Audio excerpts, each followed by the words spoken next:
যুক্তিবাদলৈ স্বাগতম জনাইছো নমস্কাৰ মই সমুজ্জ দত্ত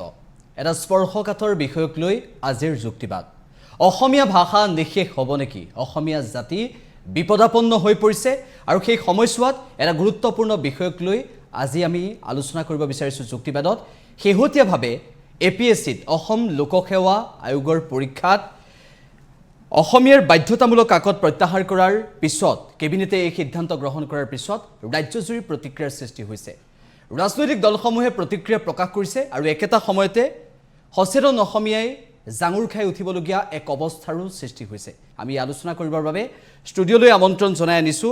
ষ্টুডিঅত আমাৰ সৈতে আছে সক্ৰিয় ৰাজহুৱা কৰ্মী দেৱেন দত্ত আপোনাক স্বাগতম জনাইছো অনুষ্ঠানৰ মাজলৈ আমাৰ সৈতে ষ্টুডিঅত আছে লেখক বিশ্লেষক ইছমাইল হুছেইন আদৰণি জনাইছো অনুষ্ঠানৰ মাজলৈ আমাৰ সৈতে আছে লেখক বিশ্লেষক কমলাকান্ত বৰা আদৰণি জনাইছো অনুষ্ঠানৰ মাজলৈ আমাৰ সৈতে আছে দিল্লী বিশ্ববিদ্যালয়ৰ ছাত্ৰ গুঞ্জন দাস আৰু আমাৰ সৈতে কিছু সময়ৰ পিছতে লাইভত থাকিব বিশিষ্ট সাহিত্যিক ডক্টৰ নগেন শইকীয়া ছাৰ প্ৰথমতে আৰম্ভ কৰিব বিচাৰিছো সক্ৰিয় ৰাজহুৱা কৰ্মী দেৱেন দত্ত ডাঙৰীয়াৰ পৰাই ইতিমধ্যে এপিএসসিত অসমীয়াৰ বাধ্যতামূলক কাকত প্ৰত্যাহাৰ কৰাৰ পিছত ৰাজ্যজুৰি প্ৰতিক্ৰিয়াৰ সৃষ্টি হৈছে এই প্ৰতিক্ৰিয়া অসমীয়াই নিজৰ স্বাভিমান ৰক্ষাৰ বাবে অসমীয়াই নিজৰ অস্তিত্ব ৰক্ষাৰ বাবে কৰিবলগীয়া হৈছে আৰু যাৰ বাবে আমি ষ্টুডিঅত এই আলোচনা কৰিবলগীয়া এটা অৱস্থাৰ সৃষ্টি হৈছে যাৰ বাবে আজি আমন্ত্ৰণ জনাই আনিছো অসমীয়া ভাষাটোক লৈ কেবিনেটে যেটো সিদ্ধান্ত গ্ৰহণ কৰিলে সেই সিদ্ধান্ত গ্ৰহণ কৰাৰ পিছত কি ক'ব বিচাৰিব ধন্যবাদ সমুজ্জ্বল দত্ত এটো অত্যন্ত গুৰুত্বপূৰ্ণ বিষয় জাতীয় জীৱনৰ এটা মহা সংকট এটো অত্যন্ত দুখজনক কথা যে এটো কথা এই বিষয়টো আলোচনা কৰিবলগীয়া হৈছে অসমৰ ৰাজ্য ভাষা অসমীয়া হোৱা মানে মূল ৰাজ্য ভাষা অসমীয়া হোৱা এতিয়া 61 বছৰ হৈ গ'ল সেই আইনখন গৃহীত হৈছিল 1960 চনত আৰু এতিয়া 2021 চন 61 বছৰ তিনি কৰি এক বছৰ হৈ গ'ল এই তিনি কৰি এবছৰ হ'ল 61 ইয়াৰ্স এটা জাতিয়ে এখন ৰাজ্যই সেই ৰাজ্যৰ চৰকাৰে এটা ভাষাক সেই ৰাজ্যখনৰ মূল ভাষাটোক উমৈহতীয়া ভাষাটোক সকলোৱে বুজি পোৱা সকলোৱে ক'ব পৰা ভাষাটোক যেতিয়া ৰাজ্য ভাষা হিচাপে এটা আন্দোলনৰ পাছত বহুজনে জীৱন দান দিয়াৰ পাছত যেতিয়া ৰাজ্য ভাষা ৰূপে স্বীকৃতি হৈ গ'ল এইখিনিতে এটা বেলেগ কথা আছে যে খুকিয়া খুকিয়া পৰিস্থিতিত কিছু ৰাজনৈতিক পৰিস্থিতিত যেটো পৰিস্থিতি অসমত কিছুমান লোকে অতি সক্ৰিয়ভাৱে আৰু উদ্দেশ্য প্ৰণোদিতভাৱে সৃষ্টি কৰি আহিছে অসমৰে একোটা অংশত বেলেগ বেলেগ ভাষা কেতিয়াবা হ'বলগীয়া হৈছে আৰু সেইবিলাকক একোটা অঞ্চলৰ ভাষা হিচাপে স্বীকৃতি দিয়া হৈছে কিন্তু এইটো কথা কেতিয়াও কোৱা হোৱা নাই আৰু আইনখনত এইটো কথা কেতিয়াও কোৱা হোৱা নাই যে অসমৰ কোনোবা এটা অংশত সেই অংশত আঞ্চলিক ভাষা ৰাজ্যখনৰ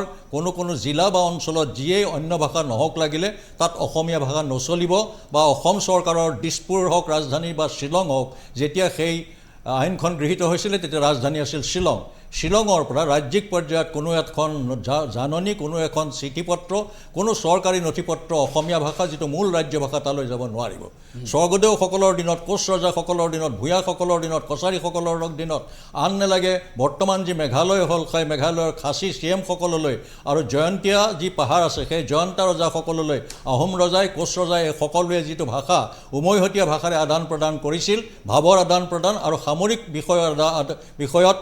মত প্ৰকাশ কৰিছিল সেই গোটেইখিনি অসমীয়া ভাষাত চলিছিল এতিয়া পুৰণা যিবিলাক চিঠিপত্ৰ আছে সেইবিলাক চালে এতিয়াও পোৱা যায় কিন্তু এইখিনি সময়ত বৰ দুখৰ কথা যে অসমীয়া ভাষা যেটো ৰাজ্য ভাষা 61 বছৰ হৈ গ'ল গৃহীত হোৱা মূল ভাষা হিচাপে সেইটো আজি পৰ্যন্ত গৃহীত হোৱা নাই গোটেই এখন অসম চৰকাৰ থকা সত্ত্বেও অসমৰ ৰাইজৰ প্ৰতিনিধি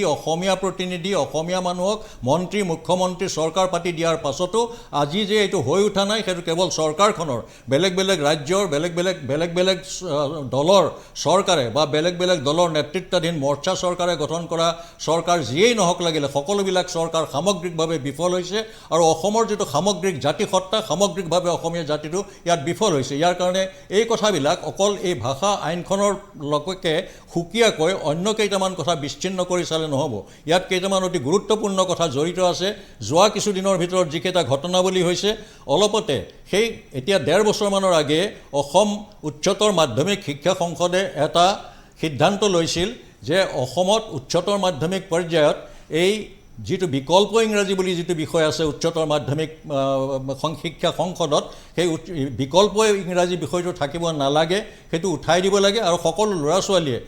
যদি অসমৰ ৰাজ্যভাষা অসমীয়া বা অন্যান্য অসমৰ কেৱল অসমীয়াটোৱেই অসমৰ সকলো মানুহৰ মাতৃভাষা নহয়, অসমত বহুত খিৰঞ্জীয়া জনগোষ্ঠী আছে, যিসকল মই ক'বলৈ গ'লে কোনেও বেয়া পাব নালাগে, বামুণ কলিতা কোচ কেওট আহোম এইসকলে একমাত্ৰ অসমীয়া নহয়, বহুত অন্যান্য অসমীয়া আছে, জনজাতীয় জনগোষ্ঠী যিবিলাকৰ নিজা নিজা মাতৃভাষা আছে। সেই মাতৃভাষাবিলাকক অৱমাননা কৰিব নালাগে, সেইবিলাক চলিব। সেইবিলাকত যি পৰ্যায়লৈকে পাঠ্যপুথি আছে বা পঢ়ুৱাব পৰাৰ ব্যৱস্থা আছে, সেই পৰ্যায়ত সেই শিক্ষাদান চলিব লাগিব। কিন্তু ইংৰাজীটো হোৱাৰ ফলত এনেকুৱা হৈছে যে অসমৰ বিভিন্ন মাতৃভাষী লোকে, সেইটো অসমীয়া মাতৃভাষী হওক, মিচিং মাতৃভাষী হওক, বড়ো মাতৃভাষী হওক বা তিৱা মাতৃভাষী হওক, বিভিন্ন ধৰণৰ মাতৃভাষীৰ ছাত্ৰ ছাত্ৰীসকলে অসমীয়া মাধ্যমত শিক্ষা গ্ৰহণ কৰিবলৈ বাদ দি মাক দেউতাকে, অভিভাৱক অভিভাৱিকাই তেওঁলোকক সেই মাধ্যমত শিক্ষা গ্ৰহণ কৰিবলৈ নিদি ইংৰাজী মাধ্যমত পঢ়িলে ইংৰাজীত ডাঙৰ পণ্ডিত হ'ব বুলি ভাবি যে ইংৰাজী মাধ্যমত পঢ়িলেহে ইংৰাজী শিকিব পাৰিব, এই যিটো ধাৰণা দৰাচলতে আমাৰ মানুহৰ মনৰ পৰা ভূত জৰা দি জাৰি খেদিবৰ প্ৰয়োজন হৈছে। সেইটো কথা এতিয়া বহলাই মই নকওঁ, কিন্তু সেইটো এটা পৰ্যায় সৃষ্টি কৰা গ'ল কৰি আজিৰ পৰা কেইমাহমানৰ আগেয়ে এইটো চৰকাৰী পৰ্যায়ত যিটো অসম উচ্চতৰ মাধ্যমিক শিক্ষা সংসদ এটা স্বায়ত্তশাসিত প্ৰতিষ্ঠান, স্বায়ত্তশাসিত চৰকাৰী অৰ্ধ চৰকাৰী কৰ্তৃপক্ষ, যিহেতু স্বায়ত্তশাসিত সেইটোৱে বিভিন্ন লোকৰ লগত আলোচনা কৰি বিভিন্ন পৰ্যায়ৰ ব্যক্তি, বিভিন্ন পৰ্যায়ৰ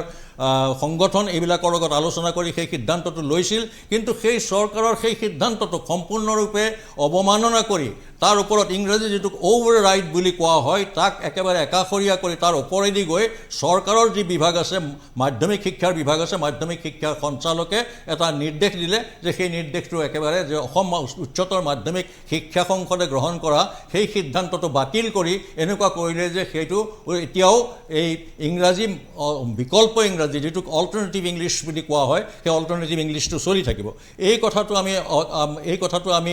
বিচ্ছিন্নকৈ চালে নহ'ব। লগতে চাব লাগিব যে যোৱা কিছুদিনত যিবিলাক ঘটনা ঘটিছে, কাছাৰত যিটো ঘটনা ঘটিছে, এই কথাটো আমি কেতিয়াও কাছাৰ বুলি কওঁতে, বৰাক উপত্যকা বুলি কওঁতে এইটো কথা পাহৰি যোৱাটো উচিত নহয় যে বৰাক উপত্যকাটোৰ নামটো হৈছে এইটো কাৰণে যে বৰাক নামৰ যিখন নদী, যিখন কছাৰী ৰাজ্যৰ মাজেদি বৈ গৈছিল, বৰ্তমান সেইখন কেইবাখনো জিলাত বিভক্ত হৈছে। কাছাৰ, তাৰপৰা কাছাৰ, উত্তৰ কাছাৰ, কৰিমগঞ্জ, হাইলাকান্দি, যিয়েই নহওক এই জিলাকেইখনৰ মাজেদি, গোটেই উপত্যকাটোৰ মাজেদি যি বৰাক নদীখন বৈ গৈছে, সেই উপত্যকাটোক বৰাক উপত্যকা বুলি কোৱা হৈছে। এতিয়া বৰাকত এনেকুৱা এটা ৰাজনীতি চলোৱা হৈছে, সেই ৰাজনীতিত যিবিলাক মানুহ তাৰ মূল বাসিন্দা নাছিল, আজিৰ পৰা কিছুমান ব্ৰিটিছ অহাৰ পাছত যেতিয়া দেশখন নিজৰ সুবিধাৰ্থে ব্ৰিটিছে, ঔপনিৱেশিক ব্ৰিটিছ জাতিয়ে যেতিয়া অসমক তথা ভাৰতবৰ্ষক ভাগ ভাগ কৰিবৰ কাৰণে নিজৰ শাসনৰ সুবিধাৰ্থে অ'ৰ মানুহক নি তোৰ মানুহৰ লগত লগালে, অ'ৰ ঠাই নি সিখন ঠাইৰ লগত লগালে, ইখন প্ৰদেশক ভাঙি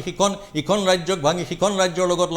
লগাই এই ধৰণে যেতিয়া চিলেট, মৈমনসিং এই জিলাবিলাক যিবিলাক কছাৰী ৰজাসকলে, চুতীয়া ৰজাসকলে, বেলেগ বেলেগ ৰজাসকলে অসমৰ বিভিন্ন সীমান্তত, ভৌগোলিক অসমৰ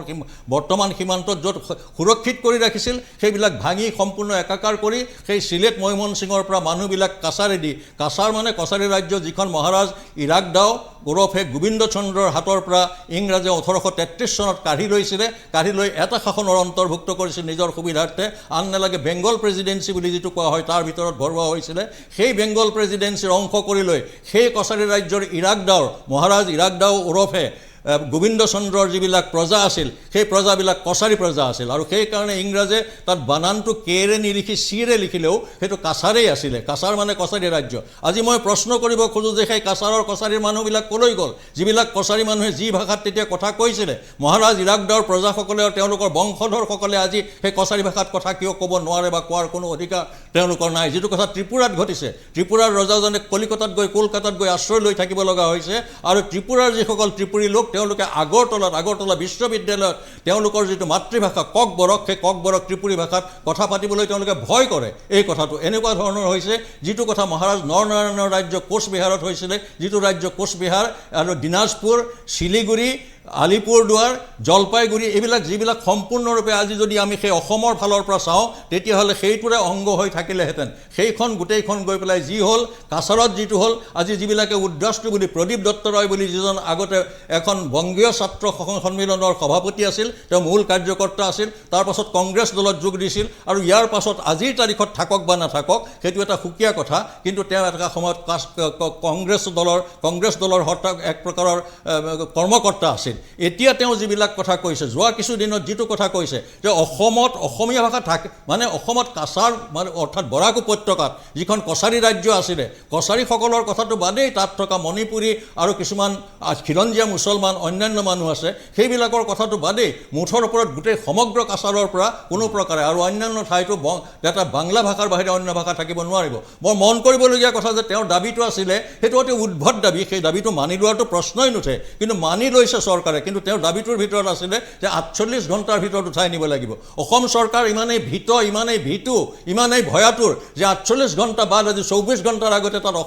অসম চৰকাৰৰ অসমৰ আইনমতে যিটো মূল ভাষা চৰকাৰী ভাষা সকলোৱে বুজা উমৈহতীয়া ভাষা বড়োসকলেও বুজা উমৈহতীয়া ভাষা সেই উমৈহতীয়া ভাষাটো ২৪ ঘণ্টাৰ আগতে তাৰ যিবিলাক ফলক আছিলে ছাইনবোৰ্ড বুলি যিটোক ইংৰাজীত কোৱা হয় সেই ফলকবিলাক ছাইনবোৰ্ডবিলাক উঠাই দিয়া হ'ল আপুনি মন কৰিব যে বড়ো এলেকাৰ কাৰণে এটা সুকীয়া ভাষা হৈছে হয় কিন্তু বড়োসকলে সেইটো কোৱা নাই বড়োসকলৰ আপুনি হাগ্ৰামা মহিলাৰীক বোলক বা UPPLৰ প্ৰমোদ ব্ৰহ্ম বোলক বা যাকেই নোবোলক সেইবিলাক যিবিলাকে বেলেগ বেলেগ ক্ষেত্ৰত ৰাজনৈতিকভাৱে তেওঁলোকৰ মাজত বিভেদ আছে কিন্তু তেওঁলোকৰ তাত যিবিলাক অন্যান্য জনগোষ্ঠী আছে বড়োসকলৰ সম্পূৰ্ণ ৰাজত্ব হ'লেও তেওঁলোকে আজি কৰিছে কি তেওঁলোকে আন নালাগে বড়োসকলৰ লগত কথা কওঁতে যিকোনো ৰাজহুৱা সভা যিবিলাকত সকলো ধৰণৰ সকলো ভাষা ভাষী লোক উপস্থিত থাকে সেইবিলাকতো তেওঁলোকে কিন্তু বড়ো ভাষা নকয় আন নালাগে হিন্দী ভাষা নকয় তেওঁলোকে একো বাংলা ভাষাও নকয় তাত অসংখ্য বাঙালী মানুহ আছে কিন্তু তেওঁলোকে সেইটো ভাষা কয় কাৰণ তেওঁলোকে জানে যে আন নালাগে বড়ো ভাষাত ক'লেও বহু মানুহে বুজি নাপাব তেওঁলোকেও তাত অসমীয়া ভাষাই কয় যেতিয়া জনমাধ্যমত কথা কয় সকলো ৰাইজে এইটো ভালদৰে মন কৰিছে যে সেই বড়ো নেতাসকলেও কিন্তু অসমীয়াতে ভাষা কয় সেই অসমীয়া ভাষাক আজি ক'ব কৈছে যে অসমত ইয়াৰ পৰা ইয়াৰ চৰকাৰী যিবিলাক ফলক আছে অসম চৰকাৰৰ ডক্টৰ হিমন্ত বিশ্ব শৰ্মাৰ নেতৃত্বাধীন যিখন অসম চৰকাৰ অসমীয়া চৰকাৰ সেই চৰকাৰখনৰ যিবিলাক মূল ৰাজ্য ভাষা সেই মূল ৰাজ্য ভাষাটোত লিখিত যিবিলাক ফলক আছে যিবিলাক জাননী আছে সেই সকলো জাননী উঠাই নিব লাগিব ৪৮ ঘণ্টাত আৰু আমাৰ চৰকাৰে আমাৰ কাছাৰৰ উপায়ুক্তই তাত সেইখন ২৪ ঘণ্টাৰ ভিতৰত উঠাই লৈ গৈছে ইয়াৰ পৰা আমি এইটো কথাও বিচ্ছিন্ন কৰি চালে নহ'ব যে ইয়াত যিটো কথা বৰ্তমান চলিছে এই কথাটো এই কাৰণেই চলিছে যে এইটো কেৱল অসম চৰকাৰে অসমৰ ভিত্তিত কৰা নাই এইটো ইয়াত যিটো চলিছে হিন্দী ছাপাতি ৰাজত্ব অসমক অসমীয়াৰ পৰা সম্পূৰ্ণৰূপে আৰু ভাৰতবৰ্ষৰ প্ৰান্তীয় ৰাজ্যবিলাকৰ পৰা প্ৰান্তীয় ভাষাবিলাক যিমানেই চহকী ভাষা নহওক লাগিলে এটা হয়তো এটাতকৈ কম চহকী এটা হয়তো আন এটাতকৈ বেছি চহকী কিন্তু এটা হিন্দী ছাপাতি ৰাজত্ব কৰি যিটো অখণ্ড ভাৰতৰ কথা ভাৰতীয় জনতা পাৰ্টীয়ে ৰাষ্ট্ৰীয় স্বয়ং সেৱক সংঘ নামৰ সংগঠনটোৱে আৰু তাৰ যিবিলাক ভাতৃ সংগঠন আৰু ভগ্নী সংগঠন যিবিলাকে পোষকতা কৰি আহিছে প্ৰচাৰ কৰি আহিছে তেওঁলোকৰ সেই দৰ্শন সেই তথাকথিত দৰ্শনৰ প্ৰচাৰ আৰু প্ৰসাৰ আৰু সাব্যস্ত কৰিবৰ কাৰণে এইবিলাক কৰা হৈছে ইয়াৰ পশ্চাৎপদত মূল কথা হৈছে এইটো আৰু সেইকাৰণে ইয়াত অসমীয়াৰ বিৰুদ্ধে সকলোকে উঠাই দিয়া হৈছে সেই বিষয়টোৱে যিটো ব্ৰিটিছ সাম্ৰাজ্যবাদে অসম দখল কৰাৰ পাছত ১৮৩৬ চনত অসমত অসমীয়া ভাষাই স্থান হেৰুৱাৰ পৰৱৰ্তী সময়ছোৱাত ৰাজ্য ভাষা প্ৰতিষ্ঠা কৰাৰ ক্ষেত্ৰত ৰাজ্য ভাষা বিকাশ কৰাৰ ক্ষেত্ৰত যিমান দূৰ অগ্ৰগতি হ'ব লাগিছিল তেনেধৰণৰ অগ্ৰগতি নহ'ল আমি লাইভত যাব বিচাৰিছোঁ ডিব্ৰুগড়লৈ এই মুহূৰ্তত বিশিষ্ট সাহিত্যিক ডক্টৰ নগেন শইকীয়া ছাৰৰ কাষলৈ যাব বিচাৰিছোঁ এই মুহূৰ্তত লাইভত ছাৰ আপোনাক স্বাগতম জনাইছোঁ আমাৰ এই অনুষ্ঠানৰ মাজলৈ ইতিমধ্যে ভাষা সংকটক লৈ ষ্টুডিঅ'ত আলোচনা হৈছে APSCত অসমীয়াৰ বাধ্যতামূলক কাকত প্ৰত্যাহাৰ কৰাৰ পিছত অসমীয়া ভাষাৰ প্ৰতি চৰকাৰৰ এই বৈষম্য কিয় চৰকাৰৰ এনেধৰণৰ স্থিতি কিয় কাক সন্তুষ্ট কৰিবলৈ চৰকাৰে এনেধৰণৰ কাৰসাজি ব্যৱহাৰ কৰিছে সেই সন্দৰ্ভত প্ৰশ্ন উত্থাপন হৈছে আপোনাৰ কাষলৈ গৈছোঁ ইতিমধ্যে সমগ্ৰ ঘটনাটোক লৈ দেৱেন দত্ত ডাঙৰীয়ে যিখিনি কথা ক'লে আপোনাৰ অভিমত কি হ'ব এই সমগ্ৰ বিষয়টোক লৈ APSCত যিহেতু অসমীয়াৰ বাধ্যতামূলক কাকত প্ৰত্যাহাৰ কৰিছে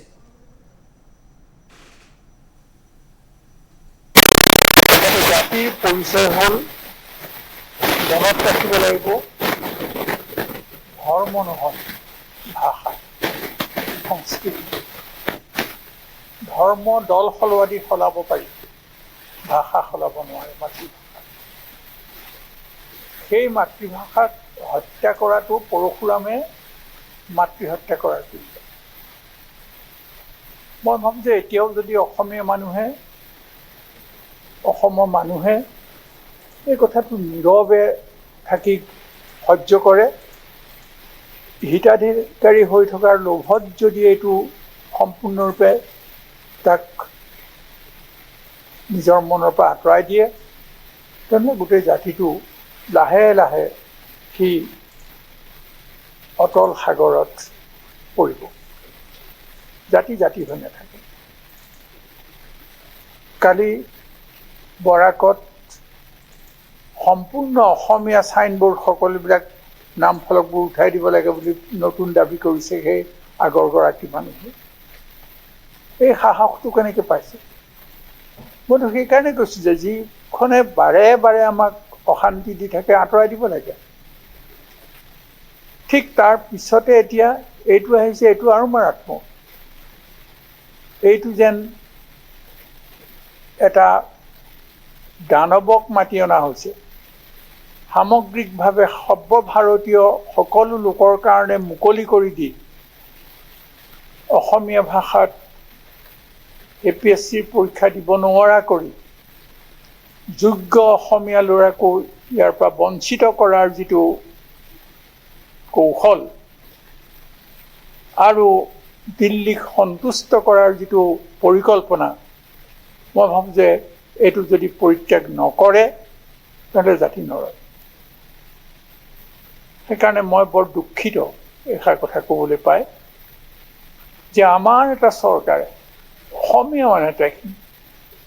এনেকুৱা এটা সিদ্ধান্ত ল'ব পাৰেনে? আজি এইটো বেংগলত এইটো ল'ব পাৰিবনে? এইটো তামিলনাডুত, উৰিষ্যাত, মহাৰাষ্ট্ৰত, গুজৰাটত ল'ব পাৰিবনে? মোদীৰ ৰাজ্যত তাত লৈ দেখুৱাওক, তাৰপিছত অসমলৈ আহক। মই ইমানেই কৈছোঁ। হয় ছাৰ, আৰু এটা কথা সুধিবলগীয়া আছে। ইতিমধ্যে এই সমগ্ৰ বিষয়টোক লৈ ৰাজ্যজুৰি প্ৰতিক্ৰিয়া হৈছে। আমি আৰু এটা কথা উল্লেখ কৰিছোঁ, আপুনিও ইতিমধ্যে উল্লেখ কৰিছে যে শিলচৰত যিটো ঘটনা হৈছে, অসমীয়াৰ ফলক আঁতৰাই দিয়াক লৈ যিটো ঘটনা সংঘটিত হ'ল, প্ৰশাসনে 24 ঘণ্টাতে ফলক আঁতৰাই দিলে, তাৰ পৰৱৰ্তী সময়তো প্ৰতিক্ৰিয়া হৈছে। মুখ্যমন্ত্ৰী হিমন্ত বিশ্ব শৰ্মা ডাঙৰীয়া আপোনাক বিভিন্ন সময়ত সাক্ষাৎ কৰে, বিভিন্ন সময়ত সৌজন্যমূলক সাক্ষাৎ হয়। এইবাৰ যদি লগ পায় বা মুখ্যমন্ত্ৰী হিমন্ত বিশ্ব শৰ্মা ডাঙৰীয়াক আমাৰ এই চেনেলৰ জৰিয়তে আপুনি কি ক'ব বিচাৰিব?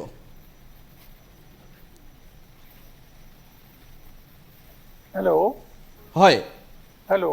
হয় অঁ,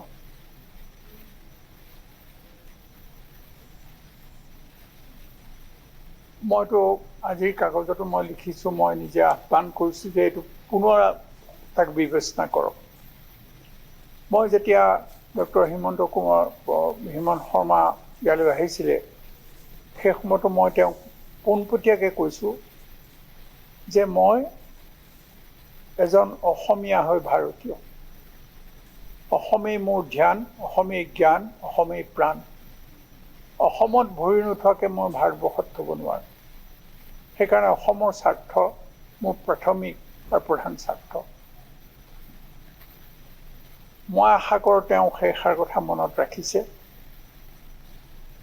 আৰু তেওঁ এই সিদ্ধান্তটো কিয় লৈছে, তাৰ আঁৰত কি ৰাজনৈতিক লক্ষ্য আছে মই নাজানো। কিন্তু ই অসমীয়া জাতিক লাহে লাহে ধ্বংসৰ মুখলৈ লৈ যাব। আমাক সোণৰ অসম নালাগে, মই কালিও কৈছোঁ, আমাক মাটিৰ অসমেই ভাল। কিন্তু আমাক অসমীয়া হৈ জাতীয় স্বাভিমান লৈ জীয়াই থাকিবলৈ দিয়ক। হয় হয় ছাৰ, ধন্যবাদ জ্ঞাপন কৰিছোঁ এইখিনি সময় দিয়াৰ বাবে। এই চেনেলৰ যোগেদি মই এইটোকে আহ্বান কৰিলোঁ। ছাৰ ধন্যবাদ। ভাষা সংকটক লৈ আমি যি আলোচনা কৰিছোঁ, ইছমাইল হুছেইন ডাঙৰীয়া, ইতিমধ্যে দেৱেন্দ্ৰ দত্ত ডাঙৰীয়াই যিখিনি কথা ক'লে, ডক্টৰ নগেন শইকীয়া ছাৰে যিখিনি কথা কৈছে, আৰু এই সমগ্ৰ বিষয়টো এটা অতি স্পৰ্শকাতৰ বিষয়, অত্যন্ত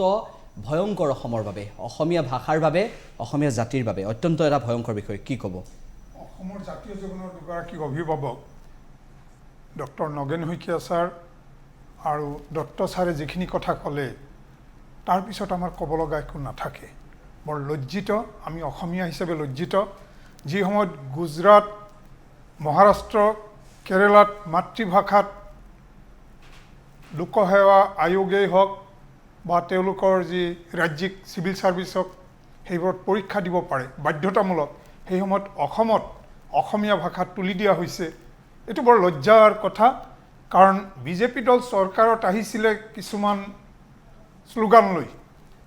এটা হ'ল সভ্যতাৰ সুৰক্ষা, ৩৫% মানুহৰ বিৰুদ্ধে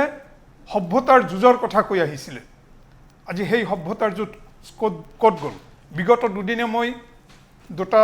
চেনেলত টক শ্ব'ত লাচিত বৰফুকন সম্পৰ্কে অংশগ্ৰহণ কৰিছোঁ। তাত বিজেপি দলৰ মুখপাত্ৰই কৈছে যে আমাৰ এজেণ্ডা আছে, লাচিত বৰফুকন হিন্দু বীৰ আৰু আমি হিন্দু জাতি হিচাপে আমি প্ৰতিষ্ঠা লাভ কৰিম। এই যে মুকলি নিৰ্লজ্জ স্বীকাৰোক্তি, এই স্বীকাৰোক্তিয়ে দেখুৱাই দিছে দত্ত ছাৰে কোৱা মতে যে নাগপুৰৰ কথা মতে RSSৰ কথা মতে তেওঁলোকে কাম কৰি আছে আৰু এইটো ভয়ংকৰ অসমীয়া জাতিৰ কাৰণে এটা ধৰ্মনিৰপেক্ষ ভাষা সংস্কৃতিৰ ভিত্তিত এটা জাতি গঢ়ি উঠিছে। চুকাফাৰ পৰা আৰম্ভ কৰি শংকৰদেৱ, মাধৱদেৱ, জ্যোতিপ্ৰসাদ বিষ্ণুৰাভা, ভূপেন হাজৰিকালৈকে যিসকলে জাতিক সমৃদ্ধ কৰিছে, সেই জাতিৰ প্ৰতি ডাঙৰ আঘাত। বৰাক উপত্যকাত অসমীয়া ভাষাৰ কাৰণে 11গৰাকী শ্বহীদ হৈছিলে। সেই বৰাক উপত্যকাত এতিয়া অসমীয়া ভাষা নাই, 24 ঘণ্টাত ফলক তুলি দিব লগা হ'ল। ইয়াতকৈ লজ্জাৰ কথা কি আছে? অসমীয়া ভাষাৰ কাৰণে 24গৰাকী শ্বহীদ হৈছে আজিলৈকে। 1960 চনত 6গৰাকী, 61 চনত 11গৰাকী বৰাক উপত্যকাত আৰু 7গৰাকী মাধ্যম আন্দোলনত। সেই শ্বহীদসকলক অপমান কৰা হৈছে। অসমৰ ইতিহাস নজনা, অসমৰ ঐতিহ্যৰ কথা নজনা এইসকলে যদি এনেকৈ শাসন কৰে, এনেকৈ যদি বহিৰাগত শক্তিৰ নিৰ্দেশত যদি অসমীয়া ভাষাক আমাৰ অসমৰ পৰা তুলি দিয়া হয়, মুখ্যমন্ত্ৰী মহোদয়ে এটা কথা কৈছে, আজি টেলিভিশ্যনত দেখিলোঁ, তেওঁৰ ল'ৰা ছোৱালীয়ে অসমীয়া লিখিব নাজানে। বৰ গৌৰৱৰ কথা দেখোন। তেখেতে অসমক কি দিব? কি সভ্যতা ৰক্ষা কৰিব তেখেতে? আৰু তেখেতে ইমান শক্তিশালী মুখ্যমন্ত্ৰী বুলি বিৰাট প্ৰচাৰ চলি ছমাহে, কিন্তু দেখা গ'ল মিজোৰামত আমাৰ সীমা বিবাদক লৈ আমাৰ জোৱানে প্ৰাণ দিলে। আজি মেঘালয়ত গুচি যাব অসমৰ গাঁও, অৰুণাচলে দখল কৰিছে আমাৰ মাটি, নাগালেণ্ডে ভাবুকি দিছে। এতিয়া ভাষাৰ প্ৰতি আমাৰ এই ভাবুকি আহিছে। গতিকে ই অতি দুখজনক কথা। আৰু এই বিষয়ে মই ভাবোঁ অসম চৰকাৰে পুনৰ বিবেচনা কৰিব। আৰু এতিয়া বিধানসভা চলি আছে, বিধানসভাত এই বিষয়ে অধিক কথা আলোচনা হওক। কাৰণ অসমীয়া ভাষাক এনেকৈ বিতৰণ কৰিলে অসমীয়া জাতিৰ অস্তিত্ব এদিন নাইকিয়া হ'ব। আমাৰ মধ্যবিত্তৰ সন্তানবোৰ বিদেশত পঢ়িব, দিল্লীত পঢ়িব, ডুন স্কুলত পঢ়িব, আৰু তেওঁলোকে আহি চিভিল ছাৰ্ভিচত ইয়াত পৰীক্ষা দিব ইংৰাজী ভাষাত। আৰু আমাৰ অসমৰ অসমীয়া মাধ্যমত পঢ়া গাঁৱে ভূঞে থকা সেই ল'ৰা ছোৱালীবোৰে ইয়াত কেৰাণী মহৰী হ'ব, আৰু আমাৰ চাহাব হ'ব বিদেশত পঢ়ি অহা, বাহিৰত পঢ়ি অহা আমাৰ ইংৰাজী মাধ্যমৰ সেইসকল ল'ৰা ছোৱালী। গতিকে ই এটা ডাঙৰ ষড়যন্ত্ৰ ভাষাৰ প্ৰতি, জাতিৰ প্ৰতি, ঐতিহ্যৰ প্ৰতি। আৰু এই বিষয়ে অসমৰ সমাজ সচেতন হোৱা উচিত আৰু তেওঁলোকে প্ৰতিবাদ কৰা উচিত। আমাৰ সৈতে লেখক বিশ্লেষক কমলাকান্ত বৰা আছে। ডাঙৰীয়া, ইতিমধ্যে সমগ্ৰ বিষয়টোক লৈ তিনিওগৰাকীয়ে কৈছে। মই আপোনাৰ পৰা জানিব বিচাৰিছোঁ যে অসমীয়া ভাষালৈ যিটো প্ৰত্যাহ্বান আহিছে, সেই প্ৰত্যাহ্বানক কোনেও কোনো কাৰণতে মানি ল'ব নোৱাৰে। ইতিমধ্যে সকলোৰে বক্তব্যত সেই কথা স্পষ্ট হৈছে। আৰু অসমৰ বিভিন্ন প্ৰান্তৰ পৰা দেখিবলৈ পোৱা গ'ল যে বিভিন্ন প্ৰান্তত অসমৰ ৰাইজে প্ৰতিবাদ সাব্যস্ত কৰিছে। সিমানেই নহয়, ৰাজনৈতিক দলসমূহেও যি উদ্দেশ্যৰেই নহওক তেওঁলোকেও প্ৰতিবাদ সাব্যস্ত কৰিছে। সেয়া অন্য এটা বিষয়। আপোনাৰ যিটো মন্তব্য হ'ব, ৰাজ্য চৰকাৰৰ সঁচাকৈ ভাষিক সচেতনতা নাইকিয়া হৈ গ'ল নেকি? এনেধৰণৰ প্ৰশ্ন কিন্তু সন্মুখলৈ আহিছে। কি ক'ব বিচাৰিব? ভাষিক সচেতনতা এতিয়া যিটো ঘটনা হৈছে, ইয়াৰ পৰা নাইকিয়া হোৱা বুলিয়েই ক'ব লাগিব। অসমীয়া ভাষা এতিয়া ক্ৰমে এটা নিশকতীয়া অৱস্থালৈ গৈছে, আৰু ইয়াৰ পৰা পৰিত্ৰাণৰ বাবে এই জাতি মাটি ভেটিৰ ৰক্ষাৰ বাবে পণ লোৱা বুলি কোৱা চৰকাৰখনে এতিয়া শেহতীয়াকৈ যিটো ভূমিকা লৈছে, এই ভূমিকাত আমি মুঠেও সন্তুষ্ট নহওঁ। আৰু এই প্ৰসংগত মুখ্যমন্ত্ৰী আজিও কৈছে, অলপ আগে টিভিত দেখিলোঁ যে সলসলীয়াকৈ অসমীয়া ক'ব পৰা হ'ব লাগিব। মানে অসমীয়া কথা কোৱা আৰু লিখাৰ মাজত এটা পাৰ্থক্য আছে। তেখেতে কৈছে যে সলসলীয়াকৈ ক'ব লাগিব, অসমৰ বাসিন্দা হ'ব লাগিব, আৰু নিয়োগ বিনিময় কেন্দ্ৰত নাম ৰেজিষ্টাৰ থাকিব লাগিব। কিন্তু ভাষা যদি ক'ব নোৱাৰে বা লিখিব নোৱাৰে সেইজন ব্যক্তিয়ে আৰু সেইজন ব্যক্তিয়ে পৰিচালনা কৰা কাম কাজবিলাক আমাৰ অসমীয়াই গ্ৰহণ কৰিবনে এইটো এটা আমাৰ প্ৰশ্ন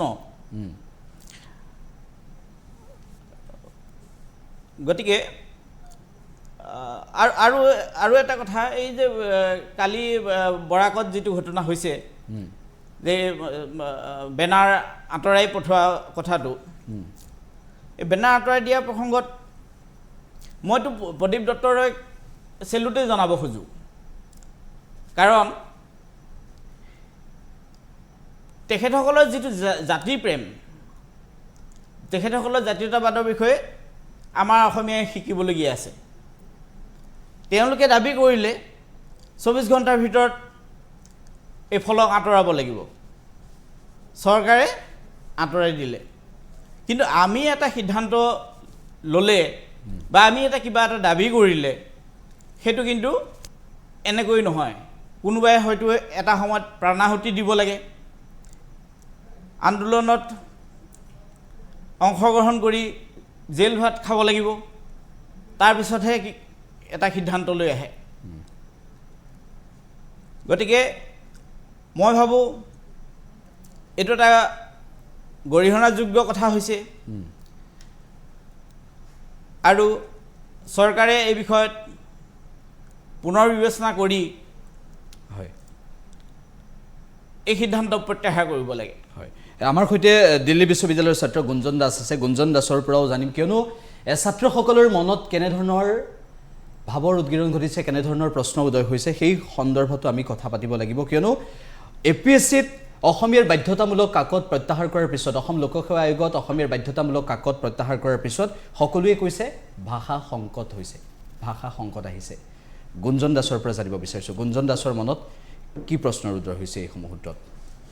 আজি সঁচাকৈ আচৰিত হ'বলগীয়া বিষয় কাৰণ এক নোহোৱা নোপোজা ঘটনা কাৰণ এখন ৰাজ্য চৰকাৰৰ নিজৰ ৰাজ্য ভাষাটোৰ প্ৰতি যি তেওঁলোকৰ সচেতনৰ অভাৱ সেইটো আচলতে অন্য কোনো ভাৰতৰ কোনো অন্য ৰাজ্যত দেখিবলৈ পোৱা নাযায় আৰু পোৱা যোৱা নাই গতিকে আমাৰ এক ধৰণৰ সুকীয়া যি তেওঁলোকে প্ৰতিফলন দাঙি ধৰিছে ইয়াৰ পৰা তেওঁলোকৰ ভাষাৰ প্ৰতি আমাৰ ভাষা সংস্কৃতিৰ প্ৰতি তেওঁলোকৰ সচেতনতা কিমান সেয়া আচলতে প্ৰতিফলিত হৈছে মোৰ কথাটো হ'ল যোৱাকালি নিউজ চেনেল এটাত টক শ্ব' এটাত ভাৰতীয় জনতা পাৰ্টীৰ মুখপাত্ৰই এটা বিশেষ কথা ক'লে তেওঁ বক্তব্যটো আৰম্ভই কৰিছে এইটো যুক্তিৰে যে আমাৰ অসমৰ প্ৰশাসনিক ব্যৱস্থা APSCৰ মূল লক্ষ্য efficient administrator efficient public servant আচলতে তৈয়াৰ কৰা তেওঁলোকৰ ভাষা সংস্কৃতিৰ প্ৰতি সেইটো তেওঁলোকৰ মূল লক্ষ্য নহয় কিন্তু মোৰ কথাটো হ'ল ইয়াতে দুটা প্ৰথমটো হৈছে তেওঁলোকৰ এইটো যুক্তি বৰ নতুন যুক্তি নহয় তেওঁলোকৰ এইটো যুক্তি হৈছে সেই ব্ৰিটিছ ঔপনিৱেশিকতাৰ সেই ব্ৰিটিছসকলৰ মুখৰ পৰা কাঢ়ি অনা এটা যুক্তি কাৰণ সেই তেওঁলোকে সেই 19 শতিকাৰ মাজভাগত যেতিয়া সেই বংগৰ গভৰ্ণৰ জেনেৰেলৰ দুগৰাকী ব্ৰিটিছ বিষয়া প্ৰতিনিধি হিচাপে আহি যেতিয়া মন্তব্য কৰিছিলে অসমীয়া মানুহখিনিৰ প্ৰতি যে তেওঁলোক অপাৰক নিজৰ ৰাজ্যখন অসম প্ৰভিন্সৰ দায়িত্ব ল'বলৈ তেওঁলোক অপাৰক গতিকে আমি বংগৰ মানুহখিনি বংগীয় মূলৰ সম্প্ৰদায়ৰ মানুহখিনি আনি ইয়াতে সকলো চৰকাৰী মহল চৰকাৰী ব্যৱস্থা সমগ্ৰ বংগমূলীয় মানুহেদি ভৰ্তি কৰি দিম গতিকে এই যিটো আচলতে মনোভাৱ এই এফিচিয়েণ্ট এডমিনিষ্ট্ৰেটৰৰ নামত আমাৰ যিটো এটা নৈতিক এটা দায়িত্ববোধ সামাজিক যিটো এটা দায়িত্ববোধ যে আমাৰ নিজৰ ভাষা সংস্কৃতিক সুৰক্ষা প্ৰদান কৰাৰ ক্ষেত্ৰত চৰকাৰী আৰু চৰকাৰী তলৰ যি আমোলাতন্ত্ৰ সেই আমোলাতন্ত্ৰৰ যি দায়িত্ববোধ সেয়া আচলতে কিমান দূৰ প্ৰতিফলিত হৈছে সেইটো আচলতে আমি প্ৰশ্ন আচলতে কৰা উচিত দ্বিতীয়তে এই ক্ষেত্ৰত এফিচিয়েণ্ট এডমিনিষ্ট্ৰেটৰৰ কথা হৈছে পাব্লিক ছাৰ্ভেণ্টৰ কথা কোৱা হৈছে ইয়াতে এটা প্ৰশ্ন হয় যে এফিচিয়েণ্ট পাব্লিক ছাৰ্ভেণ্ট যদি তেওঁলোকে তৈয়াৰ কৰিব লাগে তেনেহ'লে এটা কথা মন কৰক যে এজন নতুনকৈ আমোলা তন্ত্ৰত নিৰ্বাচিত হোৱা এজন প্ৰাৰ্থীয়ে যে অসমীয়া ভাষা ক'ব নাজানে অসমীয়া ভাষা তেওঁ লিখিব নাজানে সেই এজন আমোলাই যি আচলতে এক ধৰণৰ নিজৰ ভাষাটোৰ প্ৰতি সচেতন নহয় যেতিয়া জাতিৰ স্বাৰ্থৰ প্ৰশ্ন আহিব যেতিয়া নিজৰ জাতি সুৰক্ষাৰ প্ৰদানৰ স্বাৰ্থ আহিব তেতিয়া তেওঁ কেনেকুৱা ধৰণৰ আগৰণুৱা ভূমিকা অৱলম্বন কৰিব তাৰ কিন্তু যথেষ্ট অৱকাশ আছে যিহেতু তেওঁ নিজৰ ভাষাটোৰ প্ৰতি তেওঁ সচেতন নহয় বা ভাষাটোৰ প্ৰতি তেওঁ সন্মান আগবঢ়াব পৰা নাই গতিকে এই ক্ষেত্ৰত এফিচিয়েঞ্চি ক'ত আহিলে য'ত তেওঁ নিজৰ ভাষাটোৰ প্ৰতি আচলতে এক ধৰণৰ প্ৰতিফলন তেওঁ আচলতে নিজক দাঙি ধৰিব পৰা নাই গতিকে এই ক্ষেত্ৰত এটা মন কৰিবলগীয়া কথা আজি ইংৰাজী মাধ্যমৰ বিদ্যালয়ৰ ছাত্ৰখিনিৰ কথা কোৱা হৈছে তেওঁলোকৰ ক্ষেত্ৰত এইটো কথা মন কৰিবলগীয়া যে এই ক্ষেত্ৰত আমি এটা কম্প্ৰমাইজিং পজিশ্যনত থাকিব লগা হৈছে চৰকাৰ এখন কম্প্ৰমাইজিং পজিশ্যনত য'ত আমাৰ ইংৰাজী মাধ্যমত পঢ়া শুনা কৰা সেই ছাত্ৰ ছাত্ৰীখিনি যি অসমীয়া নিজৰ থলুৱা অসমীয়া হোৱাৰ